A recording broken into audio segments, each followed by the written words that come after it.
Vamos então à palavra. Pega a sua espada, abra comigo em Gênesis 41, verso 1. Vamos à leitura da palavra. E aconteceu que ao fim de 2 anos inteiros, Faraó sonhou, e eis que estava em pé junto ao rio.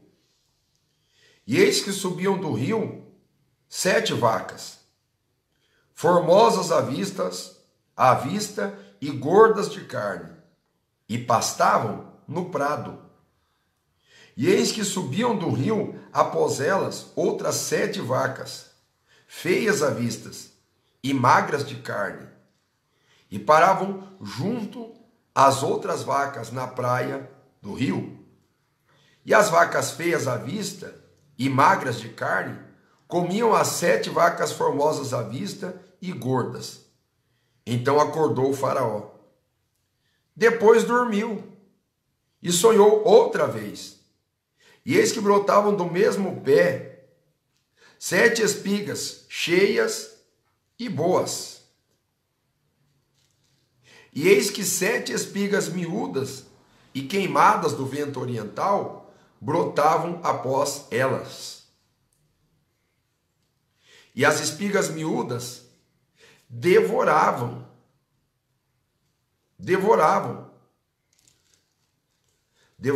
as 7 espigas grandes e cheias.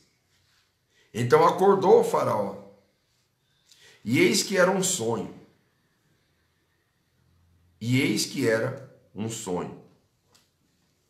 Amém, meus irmãos? Amém. Meus queridos irmãos, o Faraó teve, depois de 2 anos de angústias, desilusões na vida de José, filho de Jacó, irmão dos seus próprios algozes que o venderam, o lançaram numa cisterna. Ele fora vendido para os ismaelitas, para uma caravana, midianitas, e então ele foi trabalhar na casa de Potifar, um superintendente do Faraó.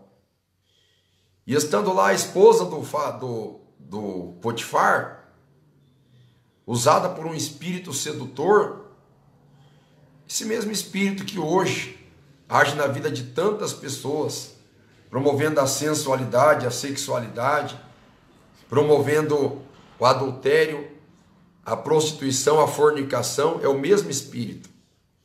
Aquele espírito possuía aquela mulher terrivelmente possessa por um espírito sedutor, um espírito mesmo de falta de vergonha na cara também. Aquela mulher decidiu colocar os olhos no menino, no rapaz solteiro, José. Cobiçou José e queria pecar contra toda a história de José. E numa certa feita eles estavam sozinhos em casa e ela sentiu cedo a oportunidade. Mas José, ele saiu correndo, deixando as suas túnicas na mão da mulher, as suas vestes na mão da mulher. Quando a Bíblia diz alguém fugindo nu, muitas pessoas imaginam vergonhosamente as partes todas em evidência, mas no Antigo Testamento, meus irmãos, e no Novo Testamento mesmo, não tinha tanta falta de vergonha e de pudor como hoje. Hoje, quanto menos roupa, melhor, né? Naquela época, as pessoas, quando estavam nuas, elas ainda estavam com um tipo de roupa por baixo, como se fosse uma mulher usando uma anágua hoje, né? Mas já era um tipo de nudez, porque aparecia partes expressivas do corpo. Mas José saiu correndo e a mulher ficou com as suas vestes na mão. Ficou com as provas do crime. José então foi condenado, foi preso. E lá na cadeia, quando ele estava preso, ele se encontrou com 2 outros prisioneiros. Parece a história de Cristo. Cristo no meio de 2 malfeitores. Lá estava José no meio de 2 transgressores que pecaram contra o Faraó e foram enclausurados na prisão, na cadeia. E então, meus queridos, quando aqueles rapazes estavam ali convivendo com José, eles tiveram um sonho. E muitas pessoas não entendem que os sonhos podem ser meramente um reflexo de mente nervosa, preocupada, cansada, enfadada. Mas um sonho, além de ser produto da imaginação humana ou produto dos reflexos comportamentais, relacionais diários, um sonho pode ter outras duas fontes. Então, quando você tiver algum sonho e você se sentir incomodado com este sonho, ao invés de você subestimar, vai para a oração. Seja você crente ou não. Há pessoas que pensam que somente crentes têm sonhos. Sonhos, eu digo, que merecem muita atenção. Mas não, o faraó não era crente. E naquela época, ser crente significava conhecer o Deus de Abraão. E o Deus que Faraó conhecia era Ra, era o Deus Sol. Mas Deus decidiu falar através de sonhos com o Faraó. Aprove a Deus isso? Quem vai se opor aos desígnios inquestionáveis de Deus? Ninguém. Então o Faraó, ele teve um sonho. E eu digo aos irmãos que muitas vezes você tendo um sonho, pode ser Deus falando contigo. E pode ser o diabo também. Pode ser Satanás se manifestando para tirar a tua paz ou para te trazer falsas expectativas. Se você está no erro, está no pecado e você tem sonhos de realizações mirabolantes, extraordinárias, mesmo você estando em pecado e com algumas discrepâncias antibíblicas, cuidado, tenha muita atenção. E o faraó tem um sonho. Eis que ele estava à beira do rio. Quando diz o rio, aqui como eu diria um artigo definido, eu imagino que seja o Nilo, que era o maior rio, né? Então, o faraó estava na frente do rio. E daqui a pouco, ele estava contemplando e se levanta do rio, subiam do rio 7 vacas, formosas à vista e gordas de carne, e elas pastavam no prado. Elas tinham disposição, elas tinham fome, disponibilidade para se alimentar. Eram 7 vacas. As vacas produzem leite, carne, couro.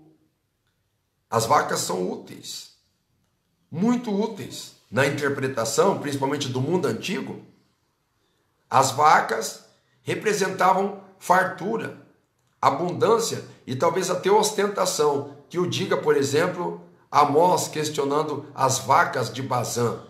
Bazã era uma região muito fértil, onde as vacas cresciam e se tornavam musculosas, grandes e imponentes, vacas leiteiras, né? Então a vaca sempre esteve relacionada à prosperidade. Quando Deus diz de uma terra que manda leite e mel, é claro que não existe só leite de vaca, os judeus também sabiam industrializar e processar o leite de cabra, fazendo queijo, mas principalmente vaca, principalmente. Então a vaca tem uma representatividade de prosperidade, de abundância. E a palavra diz que subiam do rio 7 vacas. 7 vacas formosas, você olhar, você via vacas bonitas, bem tratadas, com o pelo bem tratado. Né? A formosura de uma vaca é no pelo dela. Você vê ali que ela não tem estrias da costela, né? A costela bovina, a costela da vaca não está ali à mostra, porque é uma vaca bonita, com seu pelo bem notável. Ela era formosa à vista e gorda de carne, né? E elas pastavam no prado. E eis que subiam do rio, após elas, outras 7 vacas, feias à vista e magras de carne. e paravam junto às outras vacas na praia do rio. Houve um tempinho que elas pararam ali junto. E as vacas feias à vista e magras de carne comiam as 7 vacas formosas à vista e gordas. Então o faraó acordou. Ele teve este sonho e ele acordou. Com certeza ele acordou atribulado, porque ele entendeu que não era coisa boa. Primeiro você contempla 7 vacas bonitas, formosas à vista, gordas de carne. Daí daqui a pouco aparecem vacas magras, feias à vista e magras de carne. E elas começam a se alimentar, começam a devorar as vacas. E ele acordou. Eu me lembro uma vez, quando eu tinha meus 17 para 18 anos, eu morava em Cascavel, e nós tivemos uma concentração em Porto Alegre, e eu fui naquela concentração de caravana, no ano de 99. E antes dessa concentração, Deus me deu uma revelação. Deus me mostrou eu descendo por um lugar, passando por uma ponte, e quando eu passei aquela ponte, uma voz falou para mim dizendo assim: olha, eu vou te mostrar tudo o que você pode enfrentar se você não resistir às provas e às lutas na igreja Deus e Amor. E você sair, você vai enfrentar tudo isso que eu vou te mostrar agora. E eu pensava comigo, eu tenho 18 anos, eu nasci nesse ministério, como é que eu poderia enfrentar algum tipo de luta nesse ministério? Da onde isso? Provação, dificuldade, isso a gente enfrenta normal. Falou, não, mas eu vou te mostrar. E quando eu pensava, ele já sabia o que eu pensava, aquela voz, né? E daí eu desci, meus irmãos, num lugar, e eu vi 4 obreiros na porta daquele lugar. E quando eu vi aqueles 4 obreiros ali, só para me explicar para os irmãos, quando o faraó acordou, ele voltou a dormir. E eu vi aqueles 4 obreiros estavam sem camisa, de shorts. É por isso que eu fico com o pé atrás mesmo quando as pessoas entendem de uma forma muito liberal os costumes que nós temos. Então aquele rapaz, aqueles 4 obreiros estavam sem camisa, estavam com a pele deles era escama de peixe. A roupa dele, a pele deles no peito era escama de peixe, a perna tudo escama de peixe. E eu vi os 4 ali, 4 obreiros, né? 4 obreiros de Cascavel. Eu vi aqueles obreiros, eu pensei, meu Deus, mas esses irmãos são uma bênção. Inclusive um deles, né? Eu já vi pregar a palavra, eu até chorei escutando a pregação, tão tremendo. E algum tempo depois, né, meus irmãos, eles tiveram sérios problemas com o ministério, enfim. Mas Deus me mostrou essa revelação lá. E então eu entrei num lugar que tinha um portal de ferro muito pesado. Eu entrei ali e eu pude contemplar o inferno ali. Eu contemplava almas ali, almas gemendo, gritando. E daí na hora que eu saí de lá daquele lugar, daquela masmorra, a hora que eu olhei para trás de mim, aquele lago azul que eu tinha atravessado a ponte para chegar ali, a ponte ela tinha como se fossem uns degraus de escada, caiu os degraus daquela ponte, alguns, e aquele rio bonito, azul, se transformou num lago verde, borbulhando. E naquele lago verde pulavam alguns peixes, pareciam piranha, mas tinham um cabelo para trás, um cabelo comprido para trás, como se fosse o ser humano, e era um peixe piranha, com os dentes enormes. E aqueles peixes estavam esperando a hora que as almas desobedeciam aquele homem que estava naquele lugar. Aquele homem enfiava como se fosse um espeto naquelas pessoas e jogava elas lá dentro daquele rio. Naquele rio não, daquele lugar podre, aquele lodo, aquele charco, coisa mais fedorenta, coisa mais terrível, tenebrosa, terrível. E jogava as almas ali. Daí aquela pessoa endemoniada me viu, um demônio mesmo, me viu ali dentro, perguntou para mim assim, o que você está fazendo aqui? Eu falei, me trouxeram aqui, disseram que iam me mostrar esse lugar, né? Se por acaso eu não vencesse as provas, eu ia enfrentar tudo isso na minha vida. Ele falou, mas você não deveria estar aqui. Eu falei, não, mas eu vim aqui com a autorização de Deus. Ele fez assim, espera aí então. A hora que ele fez assim, eu entendi por que as almas não tinham reação nenhuma. A hora que ele fez assim, eu fiquei paralisado. Então ele veio com um tridente, com um garfo tridente, espetou assim, veio na direção para espetar, não me espetou, veio para me espetar na minha barriga. E eu clamei, o sangue de Jesus tem poder, o espeto não entrou. A hora que ele veio para dar o segundo golpe, para penetrar na minha barriga, eu clamei o sangue de Jesus de novo e comecei a correr. E quando eu estava correndo, eu consegui me esconder e eu encontrei uma sala que tinha um falso profeta pregando ali, né? E eu vi aquele falso profeta pregando naquela sala. E quando aquele falso profeta dava risada, 2 dentes subiam e 2 dentes desciam. Ele tinha uma fisionomia de um monstro. Era um falso profeta com um terno de microfibra, de tencel canelado, nunca me esqueço, coisa mais linda. E eu vi aquele falso profeta, né? Naquela ocasião, contemplei ele, e ele dizia para as almas assim, vocês concordam com o que eu estou dizendo? E as almas, sim. E ele dava risada, aqueles dentes para cima e para baixo. Coisa mais terrível, tenebrosa. E daí, meus irmãos, aquele demônio estava me procurando. Ele veio me procurando, até que ele me achou ali. Eu estava escondido vendo o trabalho daquele falso profeta. Ele me encontrou, isso foi em 99. Quando ele me encontrou, ele já veio pronto para espetar minha barriga. E daí eu clamei, o sangue de Jesus tem poder, e comecei a correr. E escapei dele. Consegui escapar correndo. Pensei, eu vou embora daqui desse lugar, não vou ficar aqui mais não. O que eu tinha de ver de terror aqui, eu já vi. Quando eu fui correndo, a hora que eu fui tentar correr para atravessar aquela ponte, eu não conseguia. Né? Eu não conseguia. Eu clamei, o sangue de Jesus tem poder, eu comecei a correr naquela ponte. A hora que eu comecei a correr naquela ponte, meus irmãos, daí eu percebi que aqueles demônios estavam todos atrás de mim. E eu pensei, eles nunca vão me pegar, porque eu sou rápido. A hora que eu pensei isso, eu caí lá embaixo naquele lago verde. E aquelas piranhas prontas para me devorar. A hora que eu estava caindo para as piranhas me devorar, eu clamei, o sangue de Jesus tem poder. O sangue de Jesus tem poder. Me perdoe, Jesus, todo orgulho, toda soberba. E daí eu não caí. Comecei a correr por cima das águas. Glória a Deus. Comecei a correr por cima das águas. E aqueles demônios não conseguiam me pegar, aquelas piranhas que tinha cabelo humano, loiro, preto. Era a coisa mais terrível. Parecia uma cabeça de gente com a arcada dentária de peixe, de piranha. Eu atravessei o lago do lado de lá, né? A hora que eu atravessei, eu acordei assustado. E daí na hora que eu acordei assustado, eu fui para a oração, que eu tinha vindo de uma vigília, né? Eu fui para a oração.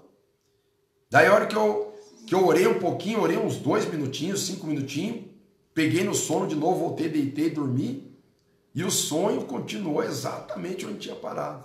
Exatamente. E é isso que eu queria dizer para os irmãos. Peço perdão por eu ter me prolongado aqui nessa explicativa, né? Tanto que naquele sonho que eu tive, eu não vou contar agora, talvez numa outra ocasião, mas o Senhor me mostrou muita coisa que acontece na minha vida hoje como obreiro. E naquela época eu não era obreiro, eu era novo convertido. Eu tinha 2 meses de novo convertido. E eu orava 7 horas por dia naquela época. Eu orava sempre da meia-noite às 3 da manhã. Orava a oração com o missionário. Não tinha outra maneira de orar com o missionário a não ser com rádio. Daí eu tinha um radinho e pegava lá de São Paulo, na ondas médias, ondas curtas, não sei. Mas era muito lindo, né? Então, meus irmãos, o faraó teve esse sonho das vacas gordas sendo devoradas pelas vacas magras. Daqui a pouco, ele voltou a dormir. E sabe o que ele sonhou? Ele sonhou outra vez, e agora brotavam do mesmo pé 7 espigas, cheias e boas. E eis que 7 espigas miúdas e queimadas do vento oriental brotavam após elas. Queimadas do vento oriental. O vento da destruição. Se os irmãos lerem, se os irmãos perceberem, o vento oriental é o mesmo vento que Deus soprou para abrir o Mar Vermelho. Foi permitido por Deus aquele vento para abrir o Mar Vermelho. E aqui o que fez secar as espigas foi o vento oriental. Quando Elias estava fugindo de Deus e de Jezabel, ele teve 3 manifestações que ele imaginava que seria Deus. Um terremoto, um fogo e o vento. E Deus não estava no vento, nem no fogo, nem no terremoto. Deus não estava. Pessoalmente, de forma terceirizada, Deus estava. Mas pessoalmente, Deus não estava. Então, aqui na questão das espigas, de forma terceirizada, Deus permitiu as espigas secas. Deus permitiu pelo vento oriental a formação de espigas secas. Espigas miúdas, queimadas do vento oriental, brotavam após aquelas 7 espigas bonitas. E as espigas miúdas devoravam as 7 espigas grandes e cheias. Então acordou o faraó, e eis que era um sonho. O faraó ficou atribulado, ficou atormentado. Muito tempo se passou. José teve um sonho com 2 rapazes, um copeiro e um padeiro. O padeiro, meus irmãos, José teve um sonho, né? O copeiro teve um sonho e o padeiro teve um sonho. Os 2 teve um sonho diferente e contaram para José. E José deu discernimento para cada um deles. José falou para o padeiro assim, você vai morrer. E para o copeiro, José falou, você vai voltar a servir na presença do rei. Pois foi bem certinho. Se eu não me engano, foram 3 dias que se passaram, né? Então, se cumpriu exatamente do jeito que José falou. O padeiro foi morto e o copeiro voltou a servir. Só que o copeiro se esqueceu de José. Isso é normal. Quando existem os planos de Deus, as pessoas se esquecem de nós. Quando nós estamos em abundância, nós nos esquecemos até das promessas de Deus. Nós esquecemos de tudo. Nós esquecemos não só das promessas. Quando está tudo bem, nós esquecemos até das advertências de Deus. Quando estamos em prosperidade, bem empregado, com a vida boa, a gente se esquece das advertências. As coisas de Deus são muito sérias. Mas o copeiro se esqueceu de José. E como o faraó estava tão perturbado de espírito, o copeiro falou, rei, eu conheço um rapaz excelente. E ele discerniu o sonho meu e do padeiro. E a sorte do padeiro, que é a morte, se cumpriu exatamente como ele interpretou. E deu voltar a trabalhar como copeiro da mesma maneira. É um rapaz, é um hebreu e ele está preso. O faraó mandou chamar José.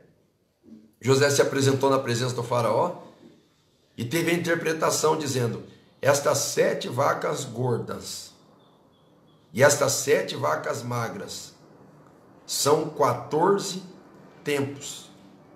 Preste atenção. E essas 7 espigas bonitas, graúdas, são 7 tempos. E as 7 espigas miúdas, açoitadas pelo vento oriental, são 7 tempos também. Se prepare. Se prepare, porque está chegando um tempo de dificuldade, um tempo de crise. Está chegando um tempo de recessão. Guarda o que você pode guardar. Olha o que José vai dizer aqui, no versículo 35. Ajuntem toda a comida destes anos bons que vêm, e amontoem trigo debaixo da mão de Faraó, para mantimento nas cidades, e guardem. E assim será o mantimento para provimento da terra, para os 7 anos de fome que haverá na terra do Egito, para que a terra não pereça de fome. Meus queridos, é sobre isso que eu gostaria de falar com os irmãos. Alguns irmãos vão se lembrar de uma campanha que nós fizemos no ano de 2017, na João Negrão. Deus revelava para mim em 2018, era 2017 para 2018. 2018, 2019, o ano do biênio abençoado. Não sei se a Marlene se lembra. Lembro. O ano do biênio abençoado. Lembra, irmão Marcos? Lembro. Biênio é 2 anos. E meus queridos, eu vou falar para você, não sei como que você vai interpretar isso, mas essa pandemia chegou de uma forma avassaladora, de uma forma altamente destrutiva. Mas prestem atenção, essa pandemia ela não vai conseguir, o sistema não vai conseguir manter o funcionamento dessa pandemia por muito tempo. Ela vai se esvair. E depois que esta pandemia se esvair, meus irmãos, Eu sinto da parte de Deus que vai chegar um tempo para nós ganharmos almas. Vai chegar um tempo para nós sentir a presença de Deus em nossas vidas. Vai chegar um tempo para nós fazer um concerto com Deus e viver o Evangelho na sua plenitude. Vai chegar um tempo para nós fazer um concerto definitivo com Deus. Eu não posso dizer que seja 7 anos de bênção. Não posso dizer isso. Mas uma coisa eu sei. Hebreus 10, 37 vai se cumprir dentro desses poucos anos. Dentro desses 10 anos, daqui até 2030, nós vamos contemplar muita coisa estranha. Muita. Agora, mesmo nessa quarentena, tem muita gente que não está entendendo. Irmãos, Deus está protegendo e prosperando a nossa vida. Agora não é tempo de enriquecer, com certeza. Mas agora é tempo de nós nos educarmos financeiramente. É tempo de nós nos educarmos socialmente. Como assim socialmente? No nosso relacionamento com as pessoas. Pode ver que está tudo muito restrito. Chegou o momento de nós entendermos a seriedade da vida e falar menos. Ouvir mais. Brincar menos. E levar as coisas de Deus mais a sério. Socialmente. Financeiramente, chegou o tempo, meus irmãos, de nós pensarmos 2 ou 3 vezes quando nós tivermos um dinheiro na mão, antes de nós comprarmos alguma coisa. Chegou o momento de nós fazermos um verdadeiro racionamento das nossas transações comerciais. Chegou esse momento de nós nos educarmos. Entender o que nós estamos nos preparando, o que nós queremos. Pensar, começar a se projetar a curto, médio e longo prazo. Eu sei que o amanhã pertence a Deus. Eu sei. Eu sei que muitos de nós que estamos aqui agora escutando essa live pode ser vitimado pela morte mesmo. Eu posso estar falando aqui agora, amanhã eu posso morrer ou posso contrair alguma enfermidade. Nós podemos. Mas nós ainda estamos, escuta o que eu estou dizendo.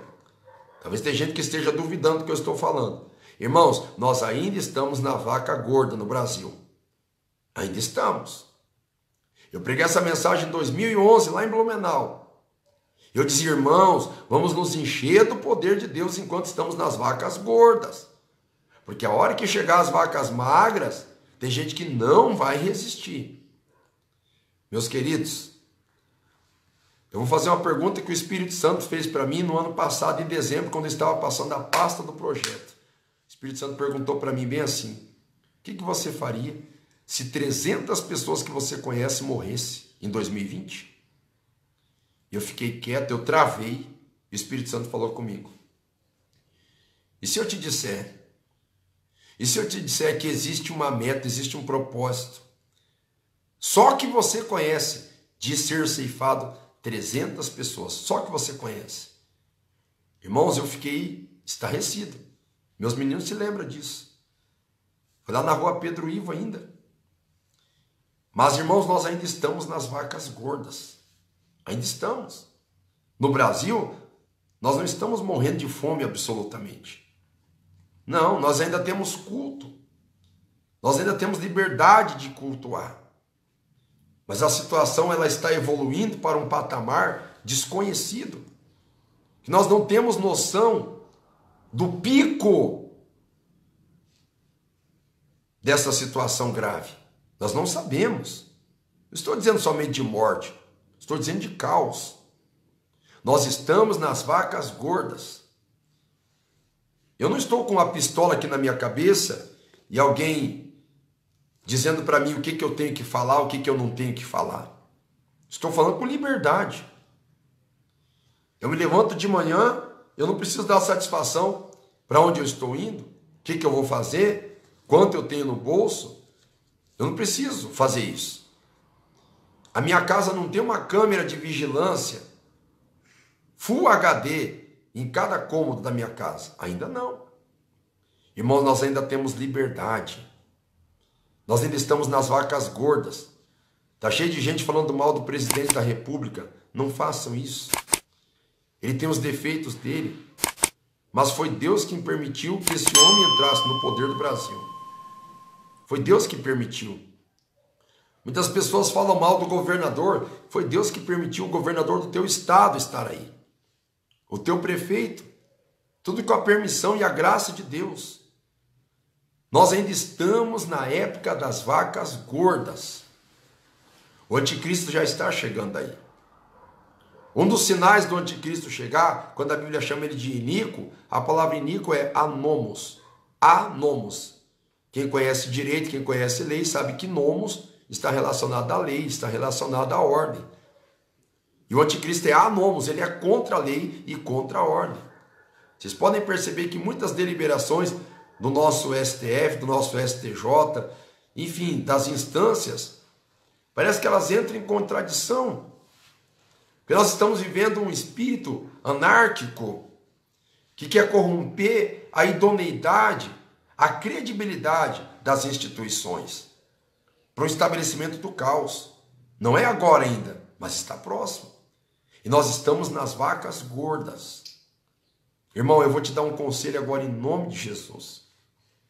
Você que está acostumado ainda a estourar o limite do teu cartão de crédito. Você que ainda continua gastando à toa, com coisas inúteis, supérfluas. Tenha muito cuidado. Tenha muita vigilância. Você, minha irmã, que está escutando esta palavra agora, que continua vivendo igual antes da época da quarentena, antes da época da pandemia, continua com os mesmos hábitos, os mesmos costumes, aonde você vai chegar?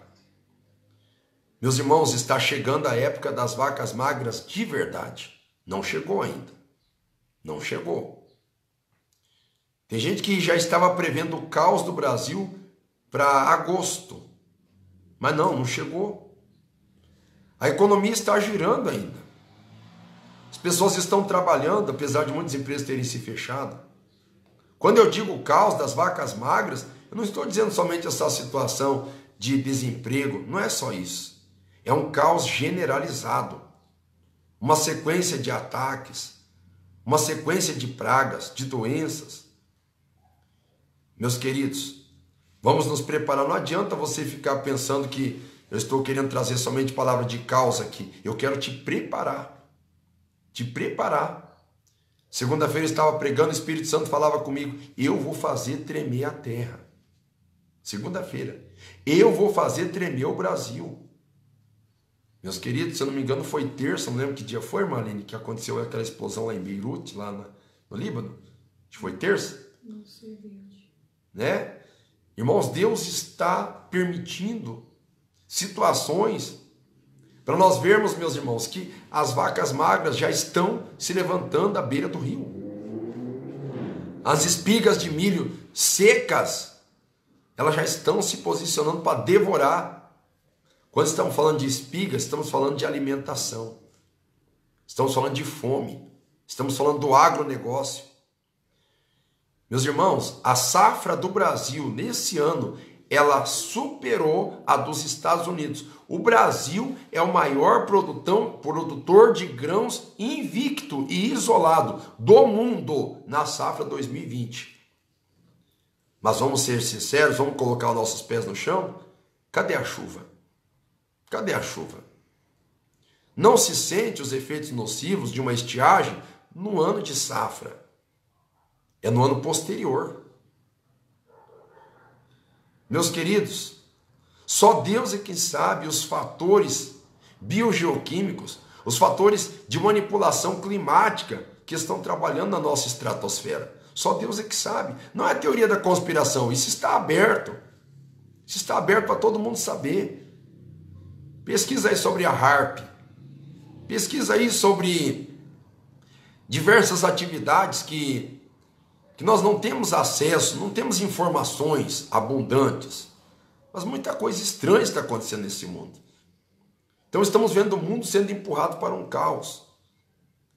Vacas magras, espigas magras. Sabe o que é as vacas gordas espiritualmente? É uma igreja onde todo mundo fala línguas estranhas. É uma igreja onde Deus opera milagres. Paralítico andando, cego enxergando, mudo falando, surdo escutando. E uma série de sinais. Escuta bem. Nós estamos vivendo agora uma cessação das nossas atividades plenas. Daqui a pouco, eu creio que Deus vai permitir um grande mover. Mas eu quero que você já vai se preparando agora na quarentena, a hora que Deus começar a sacudir. Eu quero que você esteja com sede de Deus.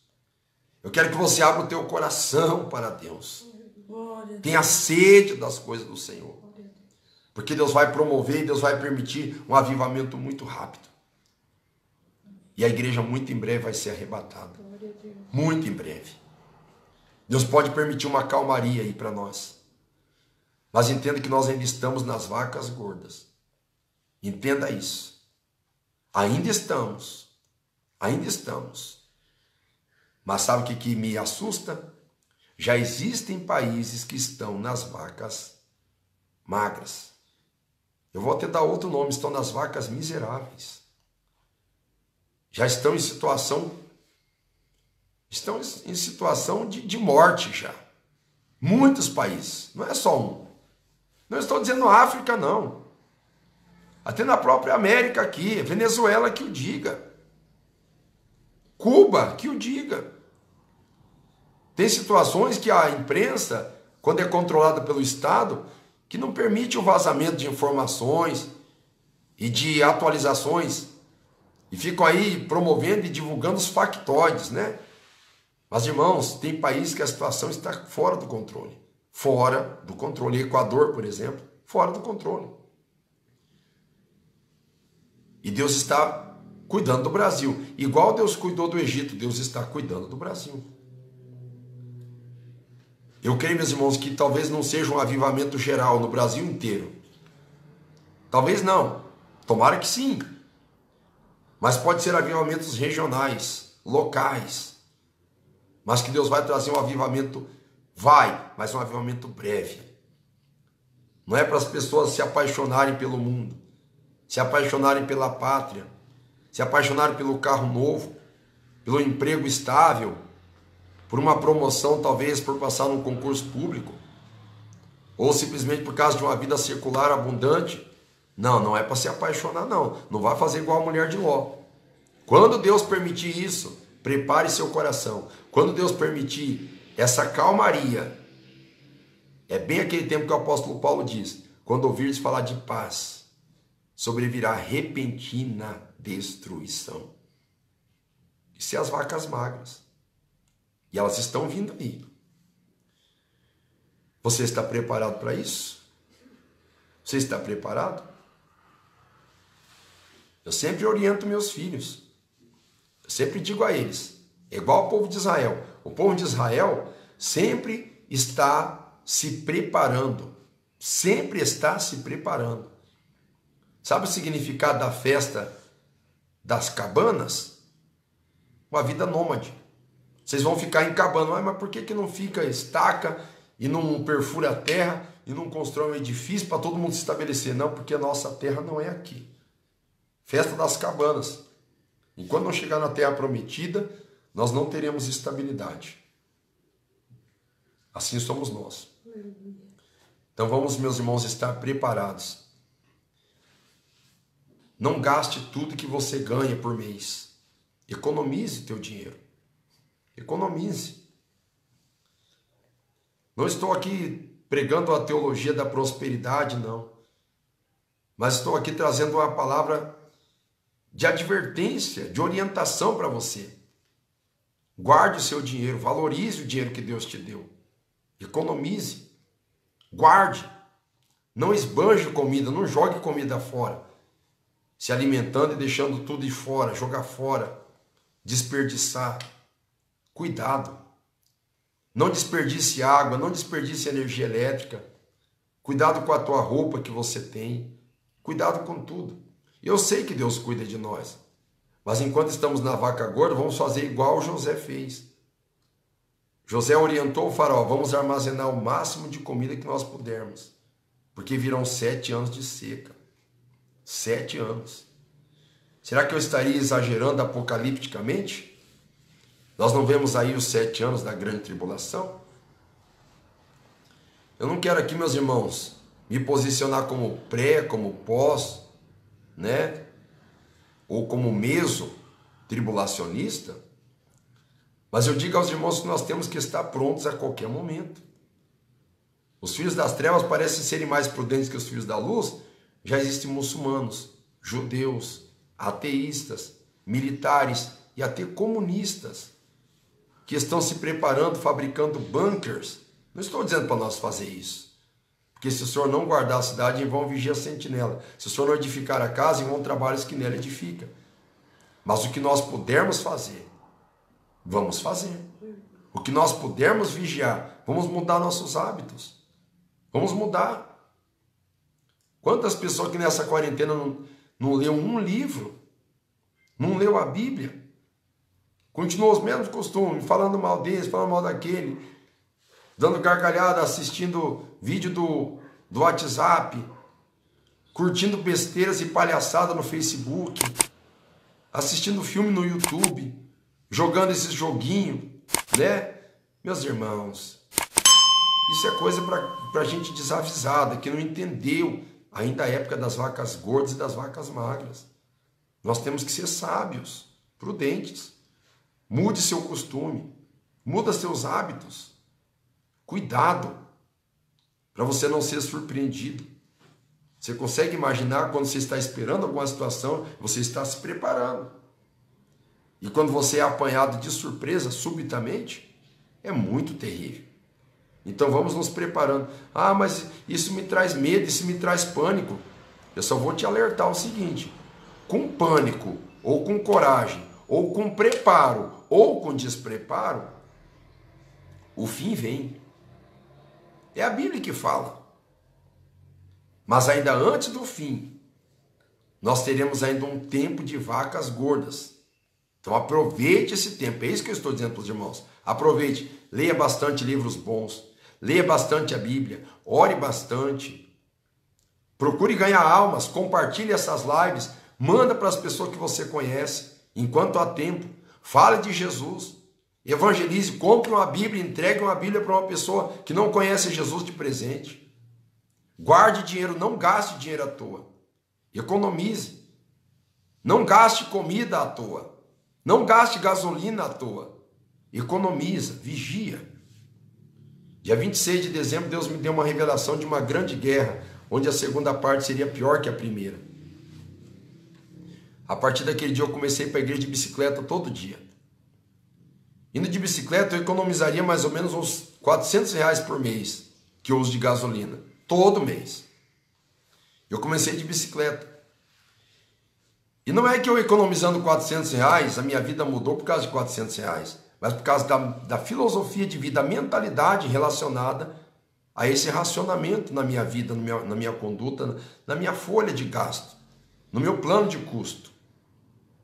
E como mudou, meus irmãos? Minha esposa é prova. Minha esposa está de prova disso. O quanto mudou.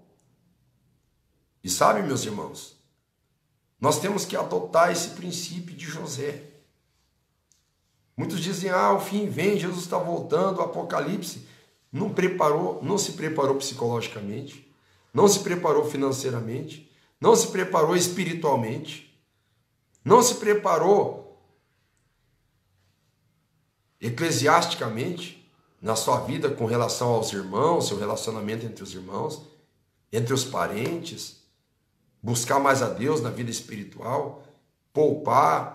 Tem gente que tem coragem de ter 3 contas, 4 contas, 5 contas, em um banco, um diferente do outro, pagando uma taxa aqui, pagando outra taxa ali, pagando outra taxa lá. Irmão, vai se desprendendo disso, vai fechando uma conta que você não usa, sai daquele banco.